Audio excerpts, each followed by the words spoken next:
이 시간에는 우리가요, 사정 변경 원칙을 보도록 하겠습니다. 34쪽을 한번 보세요.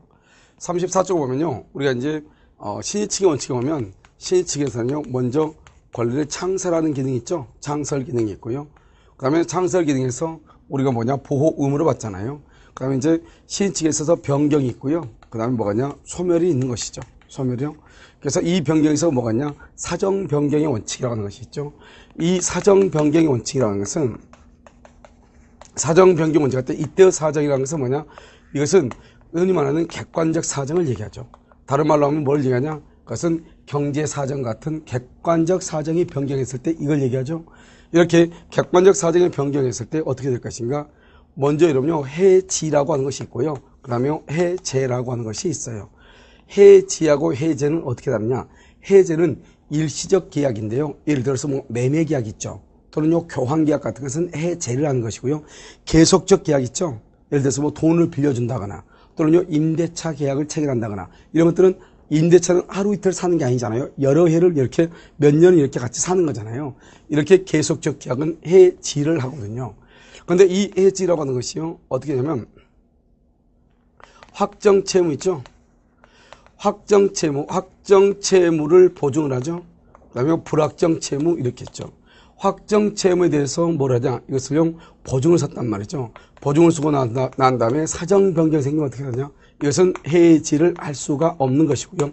불확정 채무 같은 경우는 해지를 할 수 있다 이런 말이죠. 무슨 말이냐면, 예를 들어서 뭐 회사의 대표이사가 된다. 그러면 그 대표이사는 그냥 되는 게 아니죠. 회사가요, 은행 간의 거래에 있어서 돈을 빌릴 때 대표이사는 보증을 사야 되거든요.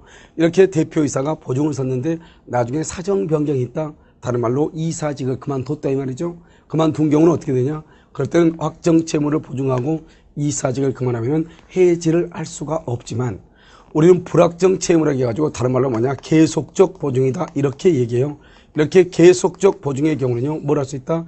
해지를 할 수 있다 이런 말이죠. 그 다음에 또 뭐가냐, 해제라고 하는 거지.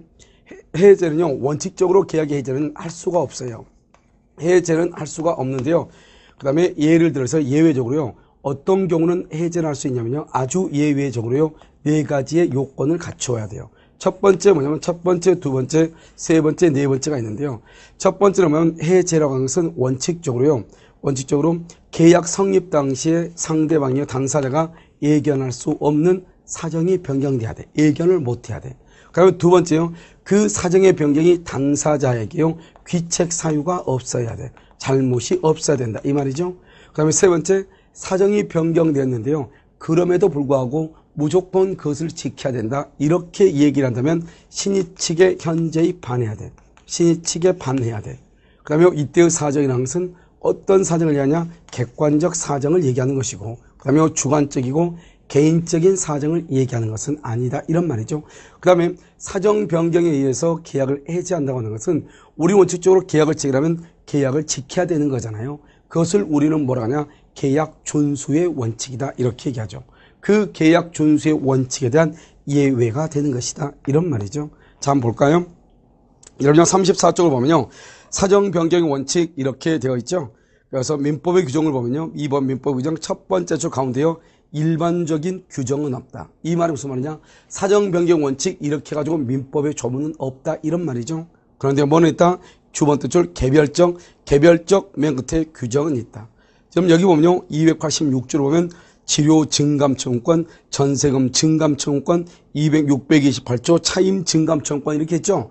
증경하고 감액한다고 하는 것은 사정의 변경이 돼가지고 원래 월세가 50만 원인데 조금 더 깎아달라 30만 원, 조금 더 올려달라 70만 원. 이것을 우리는 뭐죠? 사정이 변경됐을 때 주로 하는 것이죠. 이런 것들을 우리는 뭐냐냐, 사정 변경의 원칙이 개별적으로 있다 이렇게 얘기하는 것이에요. 여기는 법조문의 내용을 보는 것이 아니고 그 법조문의 제목만 보면 되는 것이에요. 그 다음에 그 밑에요, 여러분 3번이라고 되어 있나요?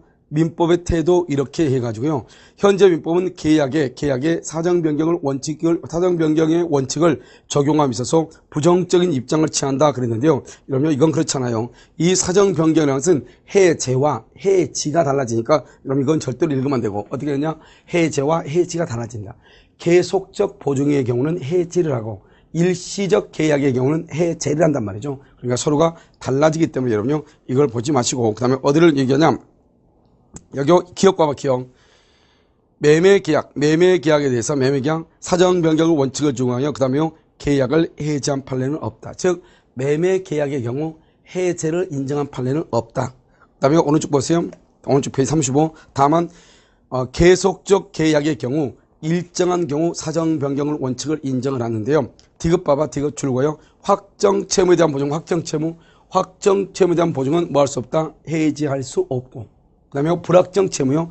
불확정 채무, 다른 말로 계속적 보증이죠.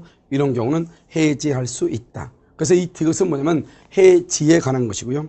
4번은요. 지금 이 책이 지금은요. 그럼 책이 지금 어떻게 되냐? 해제와 해지를 구별하지 않고 좀 계속 쓰고 있는데, 먼저 여러분요, 해지를 정확하게 보고 그 다음에 해제를 보는 것이에요. 자, 사정 변경을 이유로 해제 보세요. 해제 어디로 보냐? 관련 판례를 봐야 돼. 1번.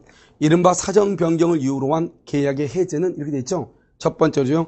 계약 성립 당시 당사자가 예견할 수 없었던 현저한 사정의 변경, 여기서 중요한 것은 예견할 수 없었던 그 말이 중요해요. 그래서 예견할 수 없었던 언제요? 계약을 체결할 당시요. 그 다음에요. 그러한 사정의 변경이 해제권을 취득하는 당사자에게 뭐가 있어야 돼? 귀책 사유, 책임 없는 사유다. 그래서 책임 없는 사유로 생기고, 그 다음에요.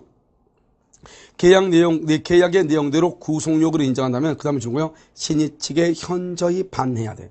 그래서 그대로 인정하면 신의 측에 현저히 반해야 되고, 이때의 사정이라는 것은 어떤 사정이다? 객관적인 사정이다 이 말이죠. 이것은 계약 준수의 원칙의 예외다. 거기를 줄 것이고, 이때의 사정이라고 하는 것은 중간에요. 객관적인 사정. 그래서 무슨 사정이 아니다? 주관적이고 개인적인 사정을 얘기하는 것이 아니고 객관적인 사정을 얘기하는 것이다. 이런 말이죠. 그래서 객관적인 사정 이렇게 얘기를 해. 이것을 우리는 뭐라고 하냐? 그것을 사정 변경의 원칙을 이유로 한 계약의 해제다. 이렇게 얘기하죠. 그 다음에 2번 같은 거 보면 2번이요. 우리가 뭐 볼 필요 없고 3번 보세요. 계속적 거래관계 거기 줄 것이고, 계속적 거래관계 바로 옆에요. 불확정 채무 줄 것이고, 불확정 채무를 보증하기 위한 이른바 줄고요. 계속적 보증이요. 계속적 보증. 이러한 계속적 보증은요. 사정 변경을 이유로 계약을 말 수 없다. 해지할 수 있다 이 말이죠. 그래서 여러분 맨 끝에요. 해지할 수 있다 이렇게. 그래서 계속적 보증은 해지할 수 있다 이렇게. 그래서 여러분요. 여기서 중요한 것은 우리가 관련 판례 1번은요. 우리 시험에 지금 몇 번이나 났단 말이죠. 알겠죠? 그래서 관련 판례 1번은 여러분 잘 알아두셔야 돼요. 그 다음에 이제 뭐냐면 권리 남용 금지라고 되어 있나요? 거기 한번 보세요. 이 권리 남용 금지라고 하는 것은 소멸에서 나오는 건데요. 여기서 권리 남용 금지의 원칙이죠. 그럼 권리 남용 금지의 원칙이라는 것은 원칙적으로 권리 남용이라는 것은 독일 민법에 보면 시카네오 원칙이라고 해가지고 권리 행사가 오로지 상대방에게 해를 끼칠 의사로 된 경우, 그러한 경우는 권리가 남용된다 이렇게 얘기한단 말이죠. 그러면 권리가 남용된다고 하는 것은 권리 자체가 박탈된다 이런 말이 아니고 그 권리 행사에 대한 효과가 발생하지 않는다 이런 말이죠. 그래서 권리 남용이 됐다고 해서 권리가 소멸하거나 박탈되는 것은 아니고 권리 행사에 따른 법률 효과가 발생하지 않을 뿐이다 이런 말이죠. 그래서 권리 남용 금지는 원칙적으로 독일 민법이에요. 독일 민법의 시카네의 원칙으로부터 여기서 시작되는 것이죠. 그래서 이제 이것이 이제 쭉 오면서 독일 민법은 타인을 해할 목적, 즉 주관적인 요건을 갖추었을 때 그랬단 말이죠. 그런데 이것이 이제 객관적인 요건만으로 따지는 것으로 이렇게 진화해 온단 말이죠. 그런데 우리 판례는요, 주관적인 요건과 객관적인 요건을 두 개 다 갖출 것을 요구해. 이게 원칙이에요. 그런데 어떤 우리 민법을 보면 객관적인 요건만 주장하는 것도 있고요. 또는 객관적인 요건 또는 주관적인 요건 이것을 선택하는 경우도 있다 이런 말이죠. 그래서 여러분들이 이제 기본적인 판례 결과는 주관적인 요건과 객관적인 요건을 요구하는 것인데, 그러면 도대체 권리 남용 금지의 원칙이라는 것은 독일 민법의 시카네의 원칙에 의해서 타인을 해할 목적으로 이 주관적인 요건인데, 그러면 객관적인 요건이라고 하는 것은 뭐냐? 판례가 뭐라고 했냐? 객관적인 요건이라는 것은 선량한 풍속 기타 사회 질서에 위반되는 것, 그것을 우리는 객관적인 요건이다 이렇게 얘기해요. 그러면 이 타인을 해할 목적이라고 하는 것이 뭐냐 이런 말이죠. 타인을 해할 목적을 그걸 어떻게 하느냐? 판례가 또 뭐라고 했냐? 선량한 풍속 기타 사회 질서에 위반되는 사항을 목적으로 하는 경우는 즉 객관적인 요건이 충족이 되면은 주관적인 요건이 추정된다 이렇게 했단 말이죠. 그러니까 우리가 타인을 해야 할 목적이 있는가 없는가